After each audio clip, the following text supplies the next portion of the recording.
మర్నాడు ఉదయాన్నే కృష్ణుడు విదురుడితో కలిసి కౌరవ రాజసభకు వెళ్ళాడు.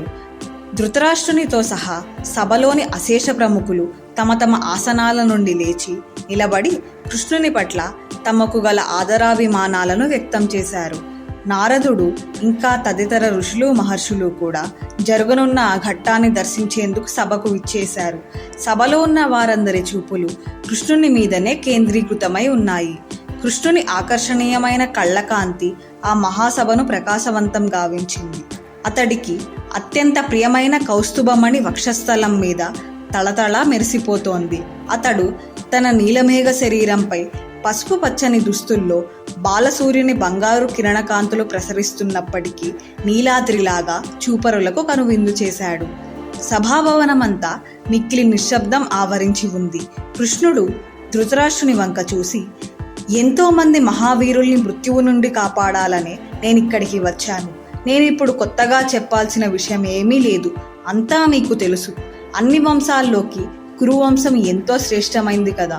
అది జాలికి, దయకి, న్యాయానికి, నిజాయితీకి, ప్రేమ, ఔదార్యాలకి ఎంతగానో ప్రసిద్ధి చెందింది. కానీ నీ కుమారులు పాండవుల్ని మోసం చేయాలనే తలంపుతో ఉన్నారు. మీరు కనుక వారిని సరిదిద్ది అదుపులో పెట్టకపోతే లోకమంతటికీ చేటు కలుగుతుంది. మీరు వారిని నిజంగా అదుపు చేయాలనుకుంటే వారిని పాండవులతో సంధికి ఒప్పుకోమని చెప్పాలి. అందరి క్షేమాన్ని దృష్టిలో పెట్టుకుని మీరా పని చేయడమే మేలంటాను. మీకు దృఢమైన ఆత్మవిశ్వాసం ఉన్నట్లయితే మీరది సాధించగలరు. స్థిరబుద్ధి కలిగి ఉండండి. మీ పుత్రులపై మీ ఆధిపత్యాన్ని చూపండి. మీరు ఈ వ్యవహారంలో జోక్యం చేసుకుని ఏదైనా సకారాత్మక నిర్ణయం చేయగలిగితే కౌరవులకు పాండవులకు కూడా క్షేమం కలుగుతుంది అని తగినట్లు చెప్పాడు.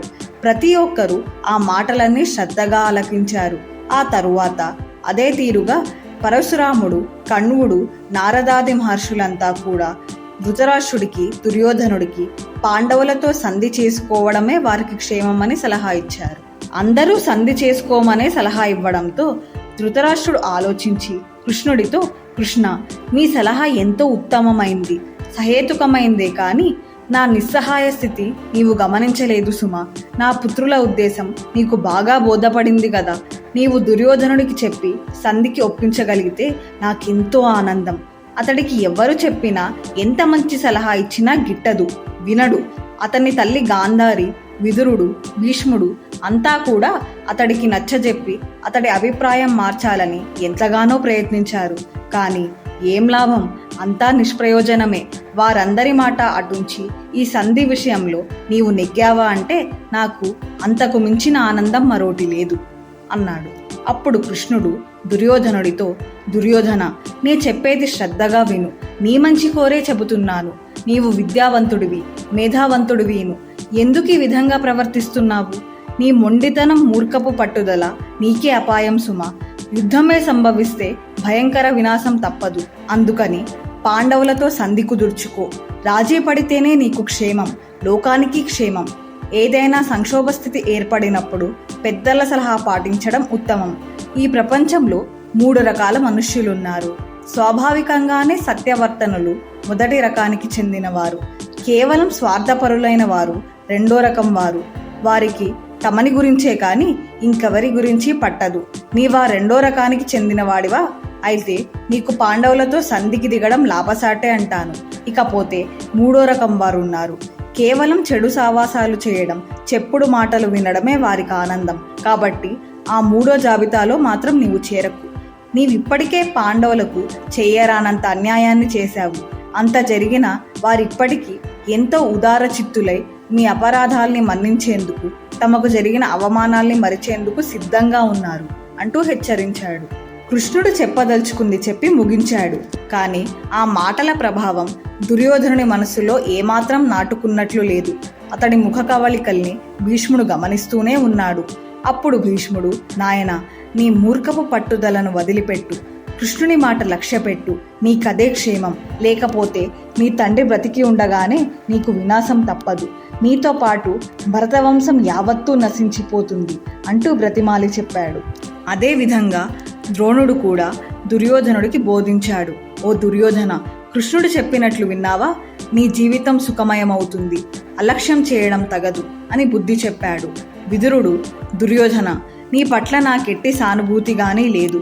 నాకు గాంధారి ధృతరాష్ట్రుల్ని చూస్తేనే జాలిగా బాధగా ఉంది. వారు నిస్సహాయులై దిక్కులేని బ్రతుకు బ్రతకాల్సిన కాలం దగ్గర పడుతున్నట్లుంది. ఈ విశాల ప్రపంచంలో వారిని పలకరించే దిక్కుండదు. వారి బ్రతుకులు దుర్భరం అయిపోతాయి అన్నాడు.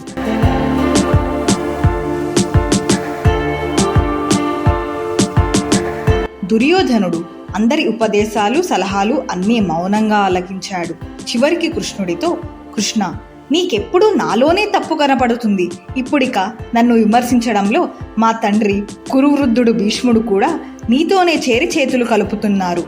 మీరంతా ఒక్కటే నన్నింతగా నిందించడానికి నే చేసిన అంత పెద్ద నేరమేమిటి? మీకు నా వల్ల కలిగిన అపచారమేమిటో చెప్పండి. ఆ యుధిష్ఠిరుడు కావాలనే వచ్చి మా మేనమామతో పాచికలాడాడు. రాజ్యాన్ని పణంగా పెట్టి కోల్పోయాడు. అందుకు నేనా బాధ్యుణ్ణి? నన్నెందుకు తిడుతున్నారు? ఏమైతే అయిందని మా తండ్రి గారిచ్చిన సలహా పాటించి వారి రాజ్యం వారికి తిరిగి ఇచ్చేశాను. మళ్ళీ దాన్ని పందెంలో పెట్టి ఓడిపోతే అందుకు నేనే నా కారకుణ్ణి? నాకెందుకు వచ్చిన శాపనార్థాలు? వారు ఆటలో ఓడిపోయారు, అందుకని అడవులకు పోయారు. ఇప్పుడు మత్స్య పాంచాలాది రాజులతో సంబంధం ఏర్పరచుకొని నాతో పోరాడేందుకు సేనలు కూడా సమకూర్చుకుంటున్నారు కదా. వారు తమ మాటలతో చేతలతో నన్ను బెదిరించాలని చూస్తున్నారు. నేను క్షత్రియుణ్ణి. ఇంద్రుడొచ్చి యుద్ధానికి కాలు దువ్వినా నేనెన్నటికీ బెదరను, వెనుకాడను. నా పక్షాన భీష్ముడు, కృపుడు, ద్రోణుడు, కర్ణుడు ఉన్నారు. నేనున్నాను. నాకేం భయం? నన్నెదిరించి గెలిచే ధైర్యం గాని, నాతో పోరాడేందుకు తగినంత బలం గాని ఎవరికుంది? ఏ ఒక్కరికి లేదు. అనవసరంగా నాతో పోరాడాలని కాచు కూర్చున్న వారితో క్షత్రియుడిగా నా విధి నిర్వహణకై నేను సంసిద్ధుడనవుతున్నాను. శత్రువు చేతుల్లో లొంగిపోవడం కన్నా వీరోచితంగా పోరాడి యుద్ధంలో మరణించడం వీరస్వర్గం పొందడం మిన్న. నేనెప్పుడు రాజులాగానే జీవించాను. నేను పెద్దల యందున్న గౌరవం కొద్దీ వారి ముందు మాత్రం తల వంచుతాను గాని భయపడి శత్రువుకెన్నటికీ తల వంచను సుమా.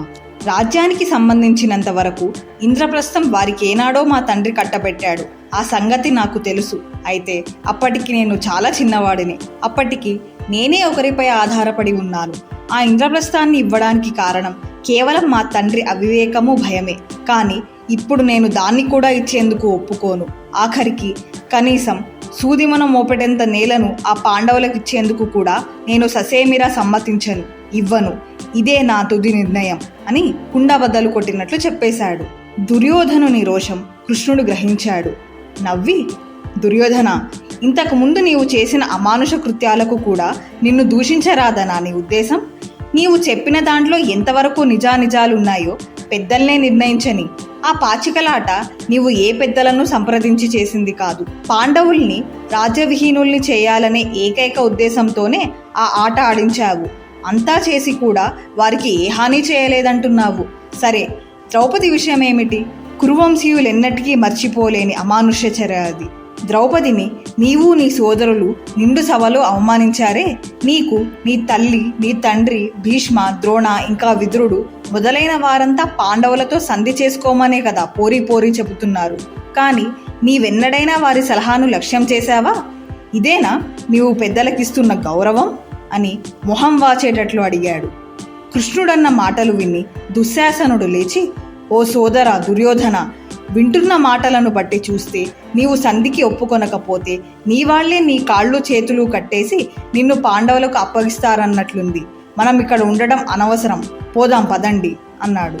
దుర్యోధనుడు సోదరులందరితో కలిసి కోపంతో రుసరుసలాడుతూ రాజసభ నుండి బయటకు వెళ్ళిపోయాడు. అప్పుడు కృష్ణుడు అందరి వైపు చూస్తూ, ఇక్కడ సమావేశమైన మీ అందరిలోనూ తప్పుందంటాను. నేను మీ కుటుంబ క్షేమం కోరే చెబుతున్నాను. ఈ పాపం ఇంత ముదిరిపోకుండా ఆనాడే వారిని తగినంత అదుపాజ్ఞల్లో ఉంచితే ఇంతగా వరి తెగించకపోదురే. సద్వంశమైన కురువంశంలో పుట్టిన ఈ దుష్టుడు అల్పుడు అయిన దుర్యోధనుణ్ణి పరిత్యజిస్తే కురువంశం మిక్కిలి గౌరవం పొందుతుంది. కౌరవులు పాండవులు కలిసిమెలిసి జీవిస్తారు. మీరంతా నేను చెప్పింది వింటున్నారని, విన్నది ఆచరిస్తారని ఆశిస్తాను అన్నాడు. కృష్ణుడు అన్న ఈ మాటల్ని విని ధృతరాష్ట్రుడు విదురుని వంక తిరిగి వెళ్ళి గాంధారిని సభకు పిలుచుకురా, ఆమె సాయంతో దుర్యోధనుణ్ణి దారికి తేగలమేమో ప్రయత్నిస్తాను అన్నాడు. గాంధారి సభకు వచ్చింది. దుర్యోధనుడు వచ్చాడు. కోపంతో కళ్ళు ఎర్రగా జేవురించి ఉన్నాయి. గాంధారి వచ్చి తండ్రి సలహాను కాస్త చెవినబెట్టమని పదే పదే చెప్పింది. దుర్యోధనుడు అంటూ మళ్ళీ సభాభవనం నుంచి రుసరుసలాడుతూ వెళ్ళిపోయాడు. సరాసరి కర్ణుడు శకుని దుశ్శాసనులతో సంప్రదించేందుకు వెళ్ళాడు. తాము ముందు తీసుకోవాల్సిన చర్యలను గురించి నిర్ధారించేందుకై వెళ్ళాడు. నాకు బాగా తెలుసు, వారంతా కూడా మనల్ని లోబర్చుకోవాలని, పాండవులకు మనల్ని పట్టివ్వాలనే అభిప్రాయంలోనే ఉన్నారు. ధృతరాష్ట్రుడు ఎలాగూ నిస్సహాయుడే కదా అందుకు అన్నాడు దుశ్శాసనుడు. దుర్యోధనుడు చిరాకు పడుతూ నిట్టూర్చాడు. కొద్దిసేపు సంభాషించిన తరువాత దుర్యోధనుడు, కృష్ణుడు మనల్ని బంధించాలనుకుంటున్నాడు గదు, దానికి బదులు మనమే కృష్ణుడిని బంధించి వేద్దాం. కృష్ణుడిక్కడ బందీ అయినాడని తెలియగానే అక్కడ పాండవులంతా చచ్చుబడిపోతారు.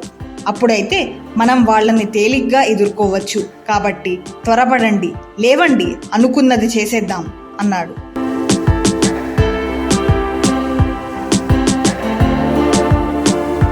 మీకు నచ్చినట్లయితే ఈ వీడియోని లైక్ చేయండి, షేర్ చేయండి, కామెంట్ల ద్వారా మీ అమూల్యమైన అభిప్రాయాన్ని తెలియచేయండి.